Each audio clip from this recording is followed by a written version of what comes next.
Welcome back, my friends. It is January 12th, 2019, 9:05 p.m., and we are continuing our coverage of Winter Storm GIA, which is still tearing its way west to east across the United States, leaving St. Louis in many parts under well over a foot of snow. As we expected, this storm would outperform.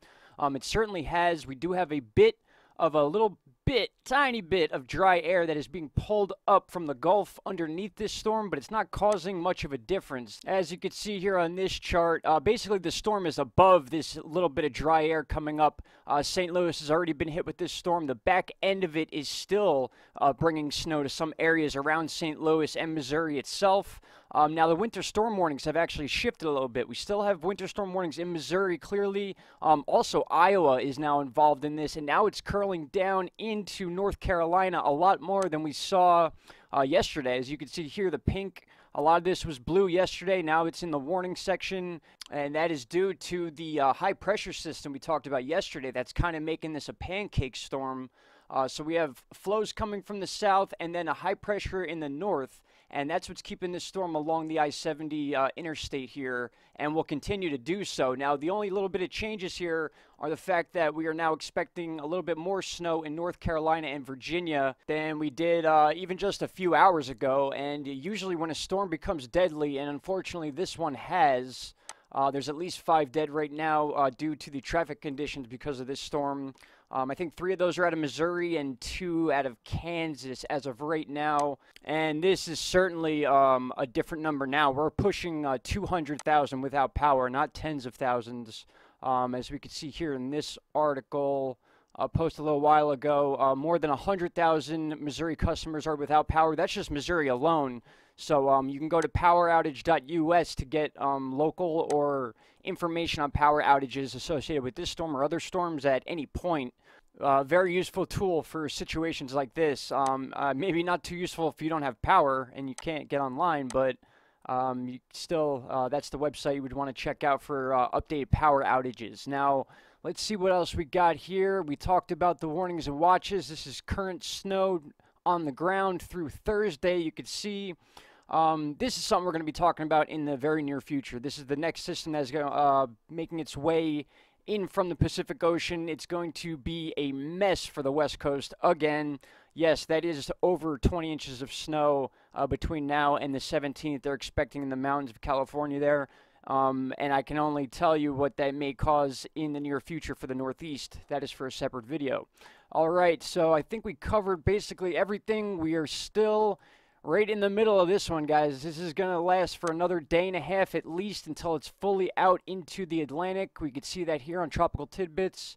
It's not until about 42 hours from now that this thing is going to be fully out into the ocean, but those counterclockwise winds will still be howling into the coast and still be dumping little bits of snow here and there in Virginia and West Virginia, depending on the temperatures. Again, this is all temperature based, it's all jet stream based, and we can see how just a little bit of dry air can affect a storm ever so slightly. Like this little bit right here is causing the storm to dump more snow in central Illinois, as we explained before, than we expected in Tennessee and Kentucky. So that's a little bit of a break for them after what was already a huge storm. Now, last but not least, let's look at this one more time, and we can see what's happened in the last 18 hours here since last night. And you can clearly see that that line right there is the front pushing underneath the storm.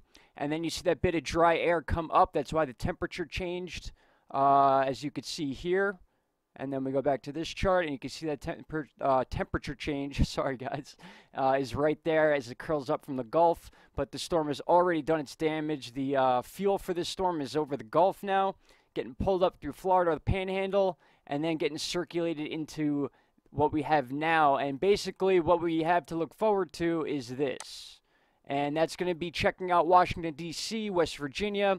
We'll see how far south this thing tracks as far as the rest of Virginia and North Carolina. We just don't know yet. It's hard. It's very hard to tell with these storms. As they get closer to the ocean, they start expanding. Again, it depends on the high pressure above it that is keeping it down below Pennsylvania as of now. Now, we have been getting a little bit of local warnings for northeast Pennsylvania for some dustings because of this, but you don't see it up here. That does not mean it's not going to happen. So again, it's really touch and go with this type of stuff when you have a storm of this nature, Winter Storm GIA. So that's what I have for you for now, guys. We got a lot to talk about in the coming days. Basically, you can see it here. Boom. Come the 17th, we got a big system that's coming in from the west, and it's going to dump, we're talking feet of snow in the California mountains. Not just inches, we're talking feet. And then that thing's going to rip right across the U.S. And now, like we talked about last night, this looks more and more like something that's going to be on land than opposed to that being off land. So this could be very interesting by the 20th. I know we're about 8 days away from there, but oof, that is going to be not fun if that stays as is right there. Check that out. That is such a crazy graphic. I got to save that one. All right, guys, didn't want to take up too much of your time. Enjoy the football game. Chiefs, you guys won. You're going to the AFC Championship. Congratulations. And last but not least, just to put some icing on the cake for Missouri, you had an earthquake today. 2.93 kilometers south of LeBaron. LeBaron, Missouri, that is. 11.6 kilometers in depth. So another central U.S. earthquake to report. Not that big, but just very interesting how that took place during the middle of a snowstorm. All right, guys, that's enough for tonight. Well, not tonight, enough for this video. Anything that happens between now and about 2 a.m., I will report if need be. But besides that, if we don't talk, we will talk tomorrow. Thank you so much, guys. You're great. Appreciate all the positive feedback. Any questions or comments, please leave below. And please click the bell icon if you want to continue to get notifications from this channel. I've been getting a lot of emails and comments saying that people are not getting the notifications. So that is the best advice I have for you, is to click the bell icon. That is the notification icon that allows you to see when I upload videos and whatnot. Okay, that's it for now, guys. Have a great night. Talk to you soon.